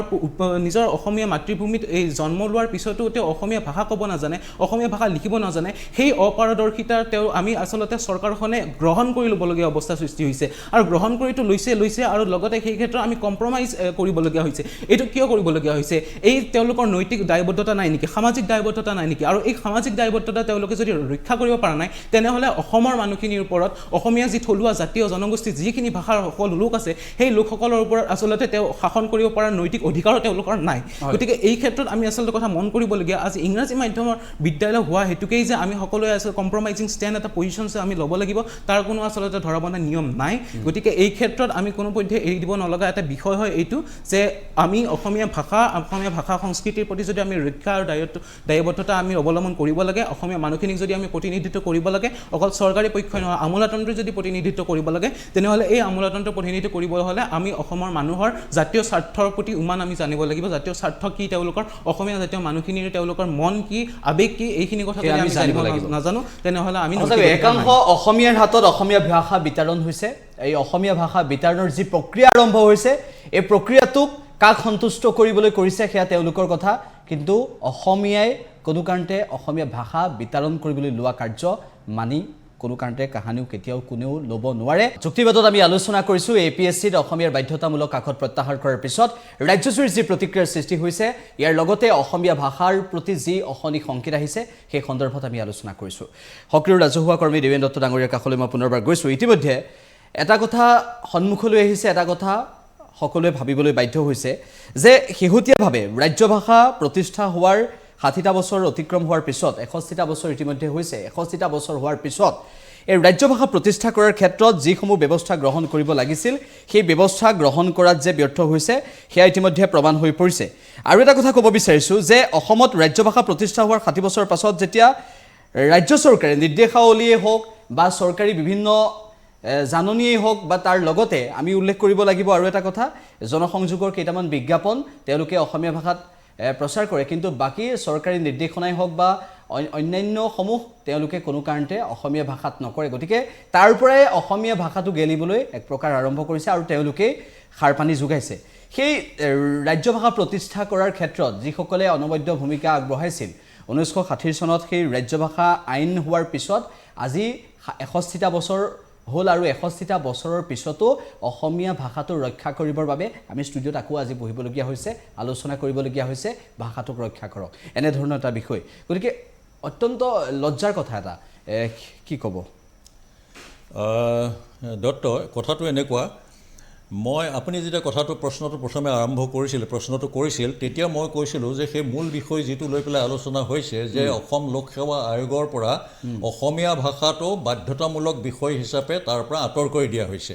কিন্তু মই কৈছিলোঁ আৰম্ভণিতে যে সেই বিষয়টোৰ পৰা অন্যান্য কিছুমান বিষয় যিবিলাক আপাততঃ আনুষংগিক কিন্তু ইয়াৰ মৌলিক ইয়াৰ পৰা আঁতৰাই বিচ্ছিন্ন কৰি চাব নোৱাৰি সেইকাৰণে মই তেনেকুৱা কেইবাটাও কথা উল্লেখ কৰিছিলোঁ কিন্তু বিষয় হিচাপে শিৰোনাম হিচাপে বিষয়টো হৈছে যে অসম লোক সেৱা আয়োগৰ পৰা অসমীয়া বিষয়টো বাধ্যতামূলকভাৱে আঁতৰাই দিয়া হৈছে সেইটো কিয় কৰা হৈছে অসম লোক সেৱা আয়োগ হৈছে লোক মানে জনসাধাৰণলৈ সেৱা আগবঢ়াবৰ কাৰণে এখন আয়োগ আছে সেই আয়োগৰ সদস্যসকলে অধ্যক্ষকে প্ৰমুখ কৰি সকলো সদস্যই কোন চাকৰিৰ কাৰণে কেনেকুৱা চাকৰিৰ কাৰণে কোন লোক উপযুক্ত সেই প্ৰাৰ্থীবিলাকক বাছি দিয়ে আৰু তাত অন্যায় হোৱাৰ ফলত তাত দুৰ্নীতি হোৱাৰ ফলত কি হৈছে বিশেষত এই এজন লোক তাৰ অধ্যক্ষ হৈ থাকোঁতে যিটো ৰাজনৈতিক বিবেচনাত কিছু বিশেষ ধৰণৰ বিবেচনাত তৰুণ গগৈয়ে তেওঁক নিযুক্তি দিছিল কাৰণ সকলো ক্ষমতা লোকসেৱা আয়োগৰ সকলো সদস্য আৰু অধ্যক্ষজন আৰু সকলো অধ্যক্ষক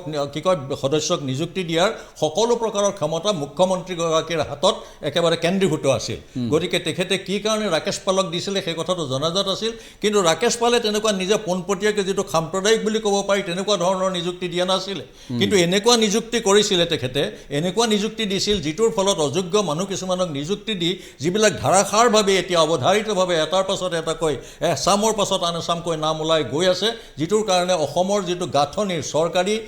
প্ৰশাসন যন্ত্ৰটোৰ যিটো গাঁথনি সেই গাঁথনিটো ভাঙি পেলোৱা হৈছে সেইকাৰণে এই গোটেই কথাবিলাক সেই বিবেচনাবিলাক ইয়াৰ পৰা আঁতৰাই চাব নোৱাৰি গতিকে লোকসেৱা আয়োগটো কি লোকসেৱা আয়োগখন সেইখনৰ কাৰণে মানুহক নিয়োগ কৰিব লাগে তাত নিয়োগ লোকসেৱা কেনেকৈ কৰিব লোকসেৱা কি ভাষাৰে কৰিব লোকসেৱা কি ইংৰাজী ভাষাৰে কৰিব মই কওঁ যে আজিৰ তাৰিখত অসমৰ চৰকাৰৰ কাৰণে ইংৰাজী ভাষাটো বেআইনী ভাষা কোনোবাই ক'বনে এই কথাটো মই বহুত ৰাজহুৱা কথাত কৈছোঁ কাৰণ আইনৰ ভাষাটো হৈছে অসমীয়া আইনগতভাৱে ভাষাটো অসমীয়া গতিকে ইংৰাজী ভাষা যিসকল লোকে চৰকাৰী বিষয়াই এতিয়াও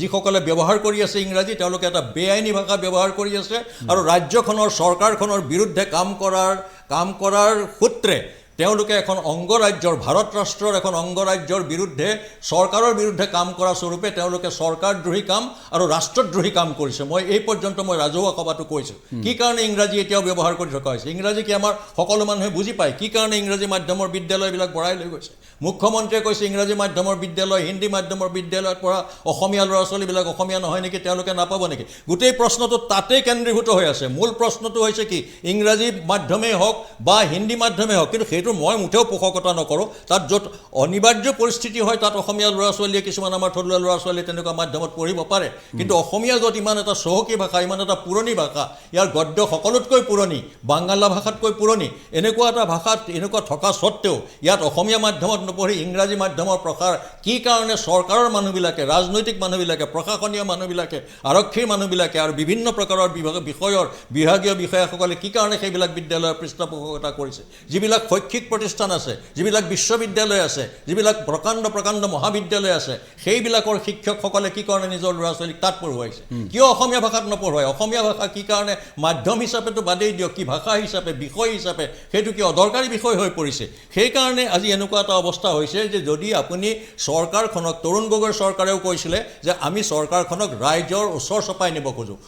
আমি প্ৰশাসনক ৰাইজৰ ওচৰ চপাই নিব খোজোঁ we want to bring the administration closer to the people. We want to bring the administration closer to the people. তে কেনেকৈ ওচৰলৈ লৈ যাব কি ভাষাৰ যোগেদি ইংৰাজী ভাষাৰ যোগেদি নে বাংলা ভাষাৰ যোগেদি এতিয়া সেই প্ৰক্ৰিয়াটো চলিছে ধুবুৰীত চলিছিল তেজপুৰত চলিছিল তেজপুৰ আৰু ধুবুৰীত দুটা চক্ৰ শিলচৰত দুটা চক্ৰ আছিল শিলচৰ আৰু ধুবুৰীত চক্ৰ দুটা থকাটো অকণমান বেলেগ চকুৰে চাব পাৰি যদিও সেইটো এটা ষড়যন্ত্ৰ কিন্তু তেজপুৰত এটা যিটো চক্ৰ আছে যিটো চক্ৰই বহুত চৰকাৰী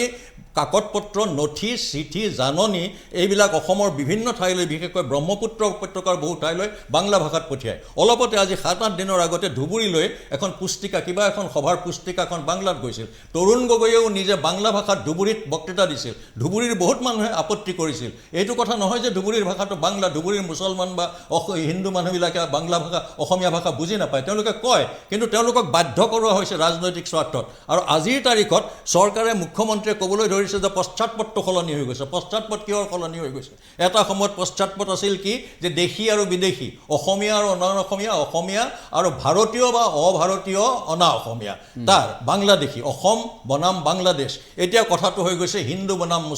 মুছলমান বনাম হিন্দু এইটোলৈ নিবলৈ কৰা হৈছে এইটোৱেই অখণ্ড ভাৰতৰ প্ৰশ্ন গতিকে ইয়াত এই প্ৰশ্নবোৰ উঠিছে সেইকাৰণে মই কৈছোঁ সৰ্বানন্দ সোণোৱালৰ কথা কোৱা হৈছে কিন্তু সৰ্বানন্দ সোণোৱালটো একেটা দলৰে মুখ্যমন্ত্ৰী আছিল তেনেহ'লে সৰ্বানন্দ সোণোৱালৰ লগত কিবা বিভেদ আছে নেকি সেই চৰকাৰখনে কিবা ভুল কাম কৰিছে বুলি তেতিয়া কোনেও কিয় কোৱা নাছিল যদি 30 নম্বৰ পালেও হয় মুঠতে কথাটো হৈছে কি মাধ্যমটোত সেইটোত চৰকাৰী নীতি নিৰ্দেশনাবিলাক চৰকাৰৰ চিঠি পত্ৰ এইবিলাক অসমীয়া মূল ভাষাটোত যাব লাগে তাত যদি নাযায় যদি ল'ৰা ছোৱালীবিলাকক অসমীয়া মাক দেউতাকে ল'ৰা ছোৱালীবিলাকক এনেকুৱা স্কুলত পঢ়ায় প্ৰধান প্ৰশ্নটো হৈছে যে সেইবিলাক ইংৰাজী মাধ্যমৰ মইতো কৈছোঁ যে এইবিলাকৰ পোষকতা মই কেতিয়াও নকৰোঁ মোৰ নিজৰ বৃত্তিগত বিষয় আছিল ইংৰাজী কিন্তু আমাৰ দুয়োটা ল'ৰা ছোৱালীকে অসমীয়া মাধ্যমৰ চৰকাৰী বিদ্যালয়ত বেচৰকাৰী বিদ্যালয়ত নহয় চৰকাৰী বিদ্যালয়ত পঢ়ুৱা হৈছিলে আৰু দুয়োটাই এনেকুৱা অসমীয়া ক'ব পাৰে মোৰ তেওঁলোকক তাহাঁতৰ বেলেগক চোৱা চিতা কৰিবৰ সময় নাছিলে মই বহুত ৰাজহুৱা কামত ব্যস্ত আছিলোঁ আৰু তাৰ উপৰি চৰকাৰী চাকৰিটো আছিলেই কিন্তু তাহাঁতি যেনেকুৱা ইংৰাজী কয় বা লিখে বহুত ইংৰাজী মাধ্যমৰ ল'ৰা ছোৱালীয়ে নোৱাৰে মই মাত্ৰ তাহাঁতক কেইটামান মূল কথা শিকাই দিছিলোঁ ইংৰাজীত যিটো নাম্বাৰ জেণ্ডাৰ টেন্স বুলি কয় ইংৰাজীত যদি নাম্বাৰ জেণ্ডাৰ টেন্স এইকেইটা ঠিক থাকে আৰু ছ এইবিলাক ভ ভ এইবিলাকৰ উচ্চাৰণবিলাক ঠিক থাকে সেইকেইটা মূল কথাকেইটা শিকাই দিয়াৰ বাহিৰে মোৰ তাহাঁতৰ চকুলৈ চাবলৈ কেতিয়া কোন শ্ৰেণীত পৰিছে সেইটোলৈ চাবলৈ মোৰ সময় নাছিল কিন্তু প্ৰশ্নটো এইটো হৈছে যে আজি চৰকাৰে যিটো কাম কৰিব খুজিছে সেইটো অসমৰ পৰা অসমীয়া ভাষাটো ক্ৰমাৎ নোহোৱা কৰি এখন এনেকুৱা ভাৰতবৰ্ষ গঢ়িব খোজা হৈছে সেই ভাৰতবৰ্ষখন গঢ়িব খোজাৰ যিটো বৃহত্তৰ নীতি সেই বৃহত্তৰ নীতিটোৰ পৰা অসমখনৰ চৰকাৰখন কেনেকৈ চলিব সেইটো সুকীয়া নহয় এইটো কথা সঁচা যে পশ্চিমবংগত বংগীয় লোক বেছি আছে কিন্তু সমগ্ৰ বাংলাভাষী বাঙালীবিলাক হ'ল যিবিলাক ভাৰতীয় লোক তেওঁলোকৰ নাগৰিকত্ব ভাৰতীয় মাতৃভাষা বাংলা কিন্তু বাংলাদেশীবিলাকতো বাঙালী নহয় তেওঁলোক বাংলাদেশী ইংলেণ্ডত যিবিলাক বাংলাভাষী লোক আছে তেওঁলোক ইংৰাজ নাগৰিক আমেৰিকাত যিবিলাক ডেনমাৰ্কত চীন বা জাপানত বা ইৰাকত বা য'তেই নাথাকক পৃথিৱীৰ য'তে নাথাকক তেওঁলোক সেই দেশৰ বাংলাভাষী নাগৰিক তেওঁলোক বাঙালী নহয় কিন্তু ভাৰত চৰকাৰে চাইছে কি বাংলাভাষী হিন্দু পৃথিৱীৰ বাঙালী হওক বা নহওক মুঠতে বাংলাভাষী হ'লে আৰু ধৰ্মত যদি হিন্দু হয় তেতিয়াহ'লে সেইবিলাকক লৈ সমগ্ৰ পৃথিৱীত 40-42 কোটি মানুহ আছে অসমীয়া মানুহখিনিয়ে নিজৰ ভিতৰতে মৰ কামোৰ দি ভাষাক গোষ্ঠী এইবিলাকক লৈ মূৰ ফলাফলি কৰি মৰিছে সেইদৰেও তাহাঁতৰ সংখ্যা 1.5 কোটিও নহয় এই 40-42 কোটি বাংলাভাষী লোকৰ বিপৰীতে তেওঁলোকক চাই পশ্চিমবংগৰ ৰাজ্যখন ভাৰতীয় জনতা পাৰ্টিৰ ৰাষ্ট্ৰীয় স্বয়ংসেৱক সংঘৰ দখললৈ আনিব নে অসমত গোটেই পৃথিৱীতে বিয়পি থকা 1.5 কোটি বা 2 কোটিটো কোনো পধ্যেই নহয় 1.5 কোটিমান অসমীয়াৰ কথা ভাবিব এই প্ৰশ্নটোৰ পৰা আঁতৰ হৈ হোৱা নাই এই কথাটো সেইকাৰণে লোকসেৱা আয়োগৰ কথাটো এই কথাটো অনা হৈছে যাতে লোকসেৱা আয়োগত এইটো নহয় সামগ্ৰিকভাৱে মুখ্যমন্ত্ৰীয়ে কৈ থাকে যে ভাষাৰ কথাটো লৈ বিতৰ্কত থাকিব নালাগে কিন্তু ভাষাৰ কথাটো লৈ বিতৰ্কত যেতিয়া কাছাৰত হৈছে ধুবুৰীত হৈছে তেতিয়া সেই প্ৰশ্নটো উঠা নাই অসমীয়া মানুহে যদি ভাষাক লৈ কিবা এটা কয় তেতিয়া কৈছে যে ভাষাক লৈ বিতৰ্কত মানুহ লিপ্ত হ'ব নালাগে ইতিমধ্যে আমি যিখিনি কথা আলোচনা কৰিছোঁ যে সঁচাকৈ ভাষাৰ এই ভাষাৰ বিতৰ্কৰ ক্ষেত্ৰত মুখ্যমন্ত্ৰীগৰাকীয়ে যিটো মন্তব্য কৰিছে আৰু তেনেধৰণৰ মন্তব্য কোনেও কোনো কাৰণতে নিবিচাৰে আৰু এটা কথা যে 1965 চনত অসম সাহিত্য সভাৰ নলবাৰী অধিৱেশনত ডিম্বেশ্বৰ নেওগে তেতিয়াই কৈ থৈ গৈছে যে অসমত থাকি অসমীয়া নোহোৱাকৈ ভাৰতীয় কোন কিন্তু আজিৰ তাৰিখত দেখিবলৈ পোৱা গ'ল অসমীয়া ভাষা বিতৰণ কৰিবলৈ আৰম্ভ কৰিছে একাংশ অসমীয়াই জ্ঞাননাথ বৰা সীতানাথ ব্ৰহ্মচৌধুৰীকে আদি কৰি যিসকল মহান মনীষী আছিল তেওঁলোকেও অসমীয়া ভাষা সন্দৰ্ভত বহুকেইটা গুৰুত্বপূৰ্ণ মন্তব্য কৰিছিল যিসকলে অসমীয়াই বাৰম্বাৰ হৃদয়ংগম কৰি থাকিবলগীয়া মই ইছমাইল হুছেইন ডাঙৰীয়াৰ পৰা জানিব বিচাৰিছোঁ যে দেৱেন্দ্ৰ দত্ত ডাঙৰীয়াই যিখিনি কথা কৈছে আপোনাৰ পৰা জানিব বিচাৰিছোঁ যে অসম লোকসেৱা আয়োগত এনেধৰণৰ কি সংস্কাৰ সাধন কৰিবলগীয়া হ'ল যে অসমীয়া ভাষাটোক বিতৰণ কৰিব ৰাজ্যিক কেবিনেট অনুষ্ঠিত কৰিলে বঙাইগাঁৱত ৰাজ্যিক কেবিনেট অনুষ্ঠিত কৰি অসমীয়া ভাষা বিতৰণ কৰিবলগীয়া এনে কি সময় আহি গ'ল অসমত কাক সন্তুষ্ট কৰিবলৈ কৰা হৈছে সেয়াটো লুকাই থাকিব প্ৰশ্নবোধক থাকিব কিন্তু এনে কি হঠাৎ সময় আহিলে যিটো সময়ত শিলচৰত অসমীয়া ভাষাক লৈ বিতৰ্ক কৰিছে যিটো সময়ত দেৱেন্দ্ৰ দত্ত ডাঙৰীয়াই কোৱাৰ দৰে ধুবুৰীত বিতৰ্কৰ সৃষ্টি হয় বিভিন্ন সময়ত তেজপুৰত বিতৰ্কৰ সৃষ্টি হয় অসমৰ বিভিন্ন প্ৰান্তত কিছু প্ৰান্তত বিতৰ্কৰ সূত্ৰপাত হৈ থাকে সেয়া আমি ইতিমধ্যে উল্লেখ কৰিছোঁ আৰু সেয়া ইতিমধ্যে অসমৰ জনতাই জানে কিন্তু একেটা সময়তে হঠাৎ ৰাজ্যিক কেবিনেট অনুষ্ঠিত কৰি অসমীয়া ভাষা বিতৰণ কৰিবলৈ ইমানেই তৎপৰ হৈ পৰিল চৰকাৰখন ভাবিলে আচৰিত লাগে যে যিসকল মহান মনীষীৰ কথা কয় যিসকল মহান মনীষীৰ আদৰ্শেৰে আগবাঢ়ি যোৱাৰ কথা কয় সেইসকল মহান মনীষীৰ আদৰ্শৰে আগবাঢ়ি যোৱাৰ পৰিৱৰ্তে তেওঁলোকৰ যিসমূহ মন্তব্য তেওঁলোকৰ যিসমূহ আদৰ্শ সেয়া ভৰিৰে মোহাৰি থানবান কৰি দিব বিচাৰে আৰু তাৰ পাছত কয় আমি তেওঁলোকক সন্মান কৰোঁ আচলতে হ'বলৈ গৈ আছে কি দেৱেন্দ্ৰ দত্ত ছাৰ আমাৰ কটন কলেজত ইংৰাজী শিকাইছিলে ছাৰে আৰু সেই সময়ত ছাৰৰ পৰা আমি ইংৰাজী শিকি আমি বন্ধুবোৰৰ লগত আলোচনা কৰিছিলোঁ যে ছাৰ আমাৰ অসমীয়া নে ব্ৰিটিছ চাহাব ইমান সুন্দৰ ইংৰাজী ইমান সুন্দৰ উচ্চাৰণ পদ্ধতি মই ছাৰৰ লগত আহি থাকোঁতে আজি কৈছোঁ ছাৰ আপুনি উচ্চাৰণ পদ্ধতিৰ ওপৰত এখন অভিধান কৰিব লাগিছিলে যে নহওক সেইগৰাকী ছাৰে আজি ঘোষণা কৰিলে যে ৰাজ্যিক ভাষা অসমীয়া কিন্তু ইংৰাজী অৰাজ্যিক ভাষা কিন্তু এতিয়া ইংৰাজী ভাষা হ'ব প্ৰশাসনৰ ভাষা আৰু অসমীয়া ভাষা বিতৰণ হ'ব মই আৰু এটা কথা কৈছোঁ যে আপুনি ক'ব মই ছাৰে আৰু এটা কথা কৈছোঁ যে ছাৰে এবাৰ দেৰগাঁৱত মই শুনিছিলোঁ সেইবাৰ যে ছাৰে কৈছিল যে অসমীয়া ভাষাক আমি বৰঘৰত স্থান দিব লাগে কিন্তু ইংৰাজী ভাষাক আমি চোৰাঘৰতহে ৰাখিব লাগে এনেদৰে এটা মন্তব্য কৰিছিল গতিকে অসমীয়া ভাষাৰ ক্ষেত্ৰত দেৱেন দত্ত ডাঙৰীয়াই যেনেদৰে ভাবিছে, ডক্টৰ নগেন শইকীয়া ছাৰে ইতিমধ্যে যিখিনি কথা কৈছে, বা অসমৰ একাংশ লোকে যেনেদৰে ভাবিছে তেনেদৰে চৰকাৰখনে কিন্তু নাভাবে, আৰু নভবাৰ বাবে আজি আমাৰ এই দুৰৱস্থাটো হ'বলৈ আৰম্ভ কৰিছে। আমি চিঞৰিবলগীয়া হৈছে অসমীয়া ভাষা বিতাৰণ নকৰিব, অসমীয়াই কাকুতি কৰিবলগীয়া হৈছে আজি অসমত থাকি। অসম লোকসেৱা আয়োগত অসমীয়া ভাষা প্ৰচলন কৰিব লাগে এই বিষয়ে অসম সাহিত্য সভাৰ 9টা প্ৰস্তাৱ আছিলে। বিগত 40 বছৰ 9টা প্ৰস্তাৱ আছিলে। অসম সাহিত্য সভাৰ ইতিহাস লিখিব যাওঁতে মোৰ গ্ৰন্থত এই কথাবোৰ মই উল্লেখ কৰিছোঁ, আৰু সেই অসম সাহিত্য সভাৰ এই প্ৰস্তাৱৰ ভিত্তিতে লাহে লাহে অসমীয়া ভাষা আহিছিলে। আৰু অসমীয়া ভাষা কেৱল অসম লোকসেৱা আয়োগেই নহয়, সৰ্বভাৰতীয় পৰীক্ষাত আমাৰ অনেক অসমীয়াই অসমীয়া ভাষাত পৰীক্ষা দি IAS IPS হৈছে। তাৰে 2জন জনজাতীয় আমাৰ অসমীয়া মোৰ লগত অতি ঘনিষ্ঠ, আৰু তেওঁলোকৰ এগৰাকী প্ৰয়াত ডক্টৰ যতীন মিপুন, তেখেতে IPS হৈছিলে অসমীয়া ভাষাত পৰীক্ষা দি। ইয়াত দিছপুৰত নহয়, দিল্লীত পৰীক্ষা দিছিলে তেখেতে। হৰিশ সোণোৱাল তেওঁ IAS হৈছিলে অসমীয়া ভাষাত পৰীক্ষা দি। যিসকলে দিল্লীত গৈ অসমীয়া ভাষাত পৰীক্ষা দিব পাৰে, সেইসকলে অসমত অসমীয়া ভাষা পৰীক্ষা দিব নোৱাৰিব। ইয়াতকৈ আৰু মেৰুদণ্ডহীন মানুহৰ লক্ষণ আৰু মই ক'তো দেখা নাই। আৰু মই ভাবোঁ যে এই মেৰুদণ্ড তেতিয়াই দুৰ্বল হয় যেতিয়া নিজৰ কোনো আদৰ্শ নাথাকে, নিজৰ কোনো দৃষ্টিভংগী নাথাকে, মাটি সংস্কৃতি জাতি ঐতিহ্যৰ প্ৰতি যিসকলৰ টান নাথাকে, তেওঁলোকে ডাঙৰ ডাঙৰ কথা ক'ব পাৰে, কিন্তু তেওঁলোক সহজতে বিক্ৰী যায়। আৰু এটা বিক্ৰী যোৱা মানসিকতা আমাৰ ৰাজনীতিলৈ খুব আহিছে, আৰু তাৰ কাৰণে আজি অমিত শ্বাহ, নৰেন্দ্ৰ মোদী তেওঁলোকক সন্তুষ্ট কৰিবলৈ আমি যিকোনো সিদ্ধান্ত ল'বলৈ আগবাঢ়িছোঁ। আজি লাচিত ফুকনক হিন্দু বনাই আছোঁ, কাইলৈ আকৌ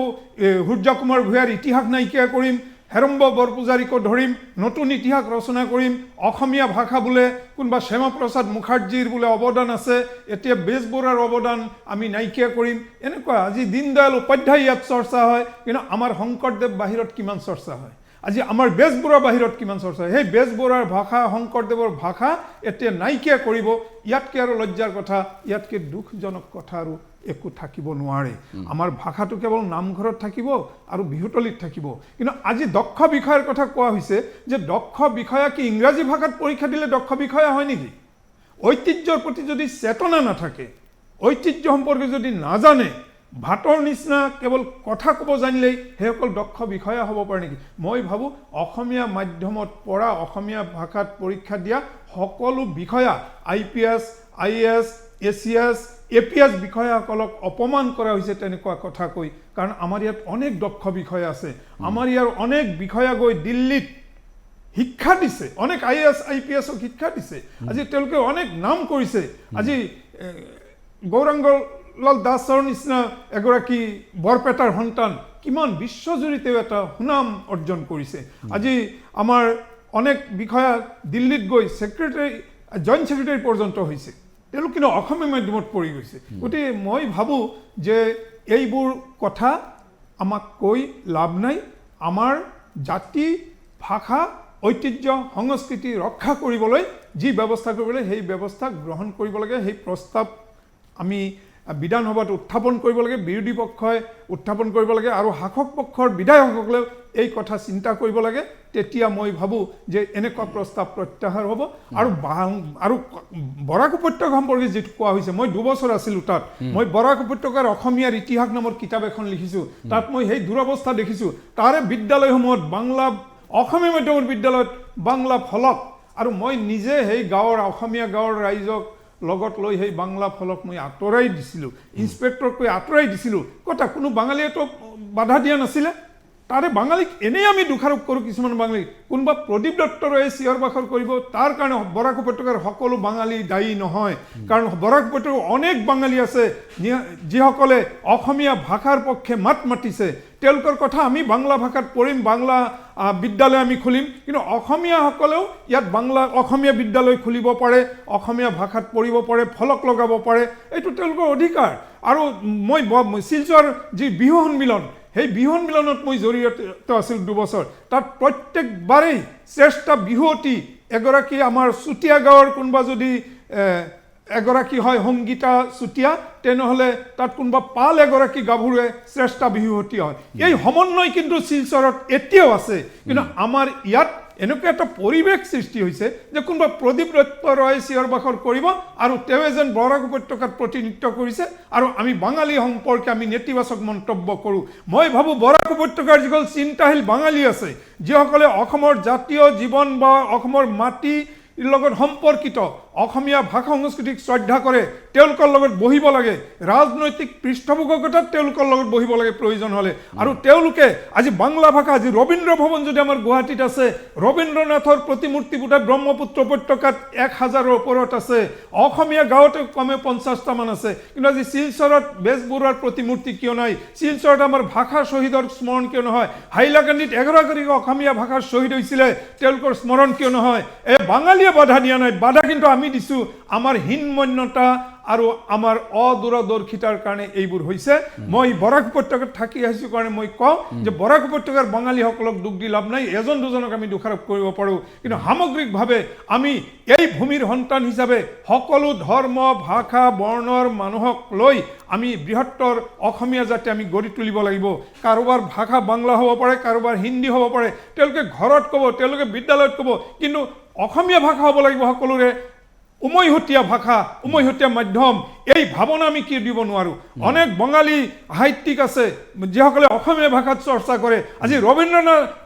ৰবীন্দ্ৰ চৰকাৰৰ দৰে বাংলা ভাষী এগৰাকী সাহিত্যিক অসমীয়া ভাষাত কবিতা ৰচনা কৰিছিলে তেওঁক সাহিত্য একাডেমী বঁটা পাইছে তেওঁ আজি ডক্টৰ অমলেন্দু গুহ যিগৰাকী কৈছিলে অসমীয়া ভাষা মোৰ দ্বিতীয় মাতৃভাষা এই অমলেন্দু গুহক কিন্তু সাহিত্যাচাৰ্য উপাধি দিছে অসম সাহিত্য সভাই আজি সুভাষ চাহাৰ দৰে বিশিষ্ট কবি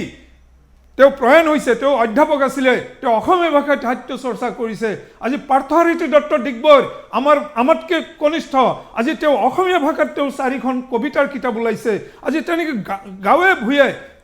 অনেক কবি আছে যিসকলে অসমীয়া ভাষাক লৈ কাম কৰি আছে কিন্তু সেইসকল আজি কল্যাণী চক্ৰৱৰ্তী লখিমপুৰৰ তেওঁ বাংলা ভাষী সন্তান তেওঁৰ দৰে কবি বোধহয় মই ভাবোঁ যে ইমান ভাল কবি মহিলাসকলৰ মাজত খুব কমেই আছে গতিকে এইসকল আমি মূল্যায়ন আমি কৰিব পৰা নাই কেৱল বাঙালীক দোষাৰোপ কৰিছোঁ অসমীয়া আৰু বাঙালী বাংলা ভাষা অসমীয়া ভাষাৰ সংঘাত আনিব খুজিছোঁ হিন্দু মুছলমানৰ সংঘাত আনিব খুজিছোঁ সভ্যতাৰ সংঘাত আনিব খুজিছোঁ কিবা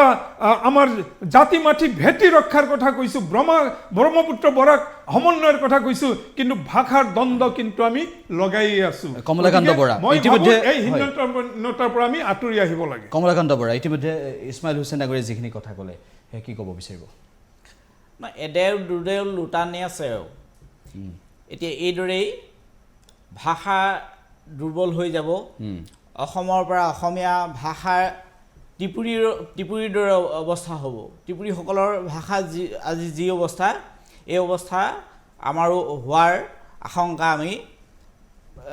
দেখিবলৈ পাইছোঁ আৰু এটা কথা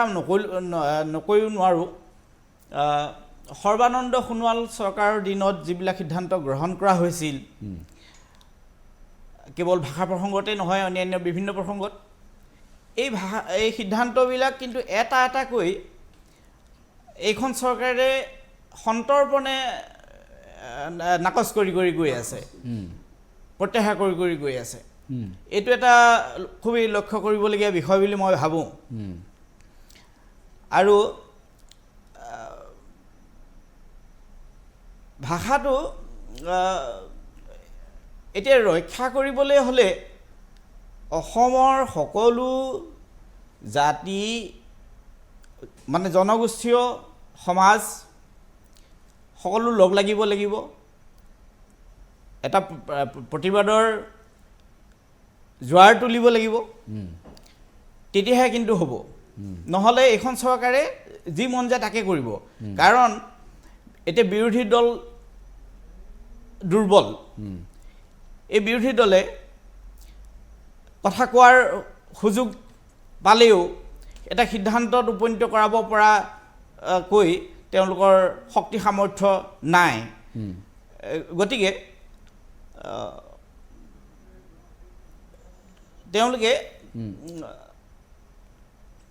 তেওঁলোকৰ আচলতে যিখিনি তেওঁলোকৰ যি কাৰুকাৰ্য সেই কাৰুকাৰ্যই অসমবাসীক ভাবিবলৈ সঁচাকৈ বাধ্য কৰিছে কিন্তু মই গুঞ্জন দাসক এটা কথা সুধিব বিচাৰিছোঁ ইতিমধ্যে ৰাজ্যজুৰি প্ৰতিবাদ হৈছে, প্ৰতিবাদ হৈ থাকিব। অসমীয়া ভাষাটো কেতিয়া ৰক্ষা হ'ব সেই সন্দৰ্ভতো সদায় প্ৰশ্ন উঠি থাকিব। কিন্তু এই বিতৰণ কৰিবলৈ যেতিয়া ওলালে ৰাজ্য চৰকাৰখনে ৰাজ্যিক কেবিনেটত সিদ্ধান্ত গ্ৰহণ কৰিলে, এই সিদ্ধান্ত গ্ৰহণ কৰাৰ পিছত অসমীয়া ভাষাটোক ধ্বংস কৰিবৰ বাবে আৰু যে বহু পন্থা অতি শীঘ্ৰে হয়তো গ্ৰহণ কৰিব সেয়াও প্ৰায় নিশ্চিত হৈ পৰিছে। কি ক'ব বিচাৰিবা? আপুনি যিদৰে ক'লে যে আৰু পন্থা অৱলম্বন কৰিব ওলাইছে, কিন্তু আমি ইতিহাস চালে গম পাওঁ যে কা আন্দোলনৰ সময়ৰ কথা মই ক'ব বিচাৰোঁ যে আমাৰ আজিৰ যিটো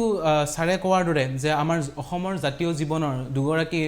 অভিভাৱক ডক্টৰ দেৱেন দত্ত ছাৰ আৰু ইছমাইল হুছেইন ছাৰ, তেওঁলোকে কোৱাৰ দৰে তেওঁলোকে অতি আচলতে এক ভালদৰে এক ধৰণৰ যিদৰে খণ্ডন কৰিলে, যি একমাত্ৰ যুক্তি তেওঁলোকে যদি দিছিলে যে ইংৰাজী মাধ্যমৰ বিদ্যালয়ৰ ছাত্ৰ ছাত্ৰীখিনিৰ কাৰণে আচলতে এই ধৰণৰ পদক্ষেপ লোৱা হৈছে, সেই একমাত্ৰ যুক্তিটো যিদৰে তেওঁলোকে খণ্ডন কৰিছে আৰু ইয়াৰ পৰা আচলতে প্ৰতিফলিত হয় যে আচলতে এই ক্ষেত্ৰত আমাৰ দিল্লীৰ শাসনযন্ত্ৰ, দিল্লীৰ শাসক মহলৰ এক শ্ৰেণীক সন্তুষ্ট কৰাৰ ক্ষেত্ৰত তেওঁলোকে আচলতে এনেধৰণৰ পদক্ষেপ লৈছে নেকি, সেয়া আমাৰ প্ৰশ্ন। কাৰণ কা আন্দোলনৰ সময়ৰ কথা যদি আমি চাওঁ তে এই ক্ষেত্ৰতো এক ধৰণৰ যেতিয়া এক সৰ্বভাৰতীয় প্ৰেক্ষাপটত যি আইন প্ৰণয়ন হৈছিলে, সেই আইন প্ৰণয়নে অসমীয়া ভাষা, অসমীয়া জাতি, অসমৰ ৰাজ্যৰ ক্ষেত্ৰত আমাৰ এক নিজা এক স্বকীয় ধাৰা আছে, আমাৰ এক নিজা পৰিচয় আছে। আমাৰ এই পৰিচয়ৰ ক্ষেত্ৰত আমাৰ এক নিজা ঐতিহাসিক পৰিঘটনাৰে আমি আজি এই অৱস্থা পাইছোঁ। আমাৰ নিজৰ এটা ইতিহাস আছে যি ভাৰতৰ মূল সুঁতিৰ অন্য মেইনলেণ্ড ইণ্ডিয়াৰ যি ইতিহাস তাতকৈ বহু বেলেগ। গতিকে আমাৰ নিজৰ যি জনগাঁথনি আছে, আমাৰ নিজৰ জনগাঁথনিৰ ক্ষেত্ৰত থকা আমাৰ নিজৰ সমস্যাসমূহ আছে, সেই সমস্যাসমূহৰ ক্ষেত্ৰত আচলতে আমি ল'বলগীয়া যিখিনি পদক্ষেপ আছিলে, এই সৰ্বভাৰতীয় প্ৰেক্ষাপটত প্ৰণয়ন হোৱা এই কা আইন, এই আইনৰ আচলতে ক্ষেত্ৰত কিছুমান সংযোজন আমাৰ অসম চৰকাৰে আচলতে দাবী জনাব লাগিছিলে কেন্দ্ৰীয় চৰকাৰক। আমাৰ অসম চৰকাৰে এই ক্ষেত্ৰত তেওঁলোকে জনাব লাগিছিলে এই কথাই যে নতুন কিছু দফা, নতুন কিছু ক্লজ আমাৰ অসমৰ স্বাৰ্থ যাতে হানি নহয় এই কা আন্দোলনৰ কাৰণে, আমাৰ অসমৰ স্বাৰ্থ আৰু আমাৰ অসমৰ যি ভাষা সংস্কৃতি যাতে এই ক্ষেত্ৰত তল পৰি নাযায়, এই সমস্যাসমূহ যাতে আচলতে তেওঁলোকে এই ক্ষেত্ৰত প্ৰতিনিধিত্ব কৰিব লাগিছিলে। কিন্তু সেয়া নকৰি যে এক ধৰণে তেওঁলোকে এই কথা আচলতে গ্ৰহণ কৰি ল'লে। ইয়াৰ উপৰিও আৰু এটা মই এক কথা ক'ব বিচাৰোঁ যে আজি যুক্তৰাষ্ট্ৰীয় ব্যৱস্থাগত আজি সংবিধান দিৱস, আৰু এই সংবিধান দিৱস উপলক্ষে আজি এটা কথা মই কওঁ যে সংবিধান হয় এখন উত্তম সংবিধান, কিন্তু এই সংবিধান কেৱল নথকা নহয়। আমাৰ যিটো কেচিহুৱাৰে যিটো অৰ্ধ যুক্তৰাষ্ট্ৰীয় ব্যৱস্থাৰ কথা কৈছিলে, এই অৰ্ধ যুক্তৰাষ্ট্ৰীয় ব্যৱস্থাত এইটো কথা আচলতে ভালদৰে প্ৰতিপন্ন হয় যে আমাৰ ভাৰতবৰ্ষৰ ক্ষেত্ৰত কেন্দ্ৰীয় চৰকাৰে যেতিয়াই ইচ্ছা নিজৰ প্ৰয়োজন অনুসৰি কেন্দ্ৰৰ কিন্তু শাসন তেওঁলোকে কেন্দ্ৰীভূত কৰাৰ এক ধৰণৰ যথেষ্ট তেওঁলোকৰ ক্ষমতা থাকে। আৰু ইয়াৰ বাবে আমাৰ অসমৰ ৰাজ্য, আমাৰ ৰাজ্যসমূহৰ নিজৰ স্বকীয় ধাৰা আৰু নিজৰ ৰাজ্যসমূহৰ স্বাৰ্থ তেওঁলোকে আমাক তেওঁলোকে ৰক্ষা কৰিবলৈ দিব লাগে। গতিকে মই দেৱেন দত্ত ডাঙৰীয়াক শেষত এটা কথা সুধিব বিচাৰিছোঁ, মাত্ৰ 1 মিনিট সময় ক'বলৈ দিম, আমাৰ সময় শেষ হৈ আহিছে, অনুষ্ঠান সামৰিব লাগিব। শেষত 1 মিনিট সময় ক'বলৈ দিম যে এই অসমীয়া ভাষাটো ৰক্ষা কৰাৰ ক্ষেত্ৰত ৰাজ্য চৰকাৰে যিটো সিদ্ধান্ত গ্ৰহণ কৰিলে সেয়া বাতিল কৰিব লাগে বুলি সকলোৱে দাবী উত্থাপন কৰিছে। শেষত ৰাজ্য চৰকাৰ তৰফৰ প্ৰতি কি আহ্বান জনাব আপুনি? এইটো বাতিল কৰিব লাগে, তাত মোৰ অন্য মত নাই। সেইটো মই বেছি জোৰ দিয়ে কওঁ যে বাতিল কৰিব লাগে, কাৰণ এইটো জাতীয় স্বাৰ্থৰ লগত জড়িত। ইয়াতো যিবিলাক কথা চৰকাৰে কৈ আছে, ভাৰতীয় জনতা পাৰ্টী দলে কৈ আছে, ভাৰতীয় জনতা পাৰ্টীয়ে বা ৰাষ্ট্ৰীয় স্বয়ংসেৱক সংঘ য'ত পশ্চাৎপদত আছে, আৰু বিৰোধী দলবিলাকে যিবোৰ কথা কৈছে, বিৰোধী দলবিলাকৰ কথাটো হৈছে কি তেওঁলোকো বেলেগ বেলেগ সময়ত শাসনত আছিল। কংগ্ৰেছেইটো বেছিভাগ সময় শাসনত আছিল। এই যোৱা 61 বছৰ যিখন আইন চলি আছে তাৰ আগতেও তেওঁলোক শাসনত আছিল। প্ৰফুল্ল মহন্তৰ চৰকাৰ, দুবাৰ প্ৰফুল্ল মহন্ত মুখ্যমন্ত্ৰী হৈছিল। এখন জাতীয়তাবাদী চৰকাৰ, তেওঁলোকেও নকৰিলে। এইবিলাকতো দায়ী সাহিত্য সভা, দায়ী ইয়াৰ কাৰণে। সাহিত্য সভানো বৰ্তমান কোনে কেনেকৈ চলাই আছে এই কথাটোলৈ মানুহৰ মাজত প্ৰশ্ন উঠিছে। 2017 চনত শতবাৰ্ষিকীৰ সময়ত যিজনে তাৰ আগে মানে যিবিলাক ইংৰাজীৰ জেগাই জেগাই বাণিজ্যিক নামফলক আছিলে, চাইনবোৰ্ড আছিল, সেইবিলাকত ক'লা পুৰণ চিন এডাল দিছিল, তেওঁজন এতিয়া ভাৰতীয় জনতা পাৰ্টীৰ সদস্য। তেওঁৰ এতিয়া মতামত কি? গতিকে এইবিলাক কথা লৈ পেলাই যিটো কৈ আছে কেইখন চৰকাৰে কৰিছিলে, তেনেহ'লে এইটো কথা পৰিষ্কাৰকৈ ক'ব লাগিব যে সৰ্বানন্দ সোণোৱাল চৰকাৰ, যিজন ভাৰতীয় জনতা পাৰ্টীৰ মুখ্যমন্ত্ৰী আছিলে অসমত, সেইজনে এটা ভুল কাম কৰিছিলে। অসমত অসম লোকসেৱা আয়োগত এই ভাষাটো, অসমীয়া ভাষাটো মূল চৰকাৰী ভাষাটো বাধ্যতামূলক কৰি, তেনেহ'লে ইয়াৰ মাজত বিভেদ আছে। সেই বিভেদ ভেদটো নিৰূপণ কৰিব লাগিব আৰু ভাষাৰ ক্ষেত্ৰত এইটো কেৱল ভাষাৰ ক্ষেত্ৰত নহয় অসমীয়া ভাষা সাহিত্য সংস্কৃতি সকলোকে ধ্বংস কৰিবৰ কাৰণে আৰু ভাৰতবৰ্ষৰ বিভিন্ন প্ৰান্তীয় ভাষা সাহিত্য সংস্কৃতি ধ্বংস কৰিবৰ কাৰণে যিটো ভাৰতীয় জনতা পাৰ্টি আৰু ৰাষ্ট্ৰীয় স্বয়ংসেৱক সংঘ এইটোৰ যিটো মূল লক্ষ্য এইটোৰ কাৰণে কিন্তু মাজতে এই বাংলা ভাষা বা বাংলাভাষী লোকসকলক এটা ক্ৰীড়নক কৰি লোৱা হৈছে পাশা খেলৰ গতিকে তেওঁলোকৰ 1956 চনৰ মই তেনে চমুকৈ অকণমান কথা কৈ শেষ কৰিছোঁ আমি তেতিয়া তেনে সৰু আছিলোঁ 1956 চনৰে কথাটো মোৰ মনত আছে অতুল্য ঘোষ তেতিয়া পশ্চিমবংগৰ কংগ্ৰেছ পশ্চিমবংগ ৰাজ্যিক কংগ্ৰেছৰ সভাপতি আছিল গোৱালপাৰা দখল কৰিবৰ কাৰণে বংগৰ পৰা কিছুমান মানুহ লৈ আহিছিলে আৰু সেই গোৱালপাৰা কেৱল ৰক্ষা কৰিলে শৰৎচন্দ্ৰ সিংহই তেতিয়া যিটো আন্দোলন হৈছিলে শৰৎচন্দ্ৰ সিংহৰ কাৰণে গোৱালপাৰা ৰক্ষা অবিভক্ত গোৱালপাৰা বৰ্তমান যিখন গোৱালপাৰা বঙাইগাঁও ধুবুৰী আৰু কোকৰাঝাৰ এই জিলা গতিকে তেনেকুৱা এটা সেইটোক তেওঁলোকক কিন্তু খেলা কৰি লৈছে ইছমাইল হুছেইনে কোৱাৰ দৰে কাছাৰত সেইটো হ'ব নালাগে মই নিজে কাছাৰৰ মানে শিলচৰ কৰিমগঞ্জ আৰু হাইলাকান্দি তিনিও ঠাইলৈকে গৈছোঁ শিলচৰত মই 4বাৰ সভা সম্বোধন কৰিছোঁ গ্ৰাহক সম্পৰ্কীয় তাত মানে সভা হওঁতে ৰাজহুৱা সভা সকলো ধৰণৰ মানুহ আছে মই অসমীয়াত বক্তৃতা দিছোঁ 1.5 ঘণ্টা সময় তাত কোনো মানুহে মাজে মাজে হাত চাপৰি দিছে কোনো মানুহে এইটো কথা কোৱা নাই যে অসমীয়াত বাংলাত ক'ব লাগে আৰু তাত মৰং এনেকৈ কৈছে ছাৰ অসমীয়া ভাষাটো ইমান সুন্দৰ কেনেকৈ শিকিব পাৰি আমাৰ ইয়ালৈ যিবিলাক চৰকাৰী বিষয়া আহে তেওঁলোকৰ লগত তেওঁলোকৰ পৰা আমি শিকিব খোজোঁ তেওঁলোকে অসমীয়া নকয় তেওঁলোকে বাংলাত ভাষা কয় গতিকে আমাৰ অসমীয়া জাতিৰ নিজৰ প্ৰতি শ্ৰদ্ধা নাই নিজৰ ভাষা সাহিত্য সংস্কৃতিৰ প্ৰতি শ্ৰদ্ধা নাই এই জাতিটোক যদি এইটো এই চৰিত্ৰ সলনি নহয় তেতিয়াহ'লে অসমীয়া জাতি যদি পৃথিৱীৰ পৰা নিশ্চিন্ন হৈ যায় তেনেহ'লে অসমীয়া ভাষা সাহিত্য সংস্কৃতি ৰক্ষা কৰাৰ ক্ষেত্ৰত অসম চৰকাৰৰ যিকেইটা বিভাগ আছে সেই বিভাগকেইটাই যিটো সময়ত গুৰুত্ব প্ৰদান কৰিব লাগিছিল সেই সময়ত ৰাজ্যিক কেবিনেট অনুষ্ঠিত কৰি অসমীয়া ভাষা APSCৰ পৰা বিতৰণ কৰা বিষয়টোৱে কি সূচাইছে সেই অসম চৰকাৰে এবাৰ ভাবক আৰু আজি ষ্টুডিঅ'ত যি আলোচনা হ'ল সেই আলোচনাৰ লগতে ৰাজ্যবাসীক এবাৰ সোধক সচেতন অসমীয়াক এবাৰ সোধক তেওঁলোকে কি ক'ব বিচাৰে অনুষ্ঠান সামৰিছোঁ ধন্যবাদ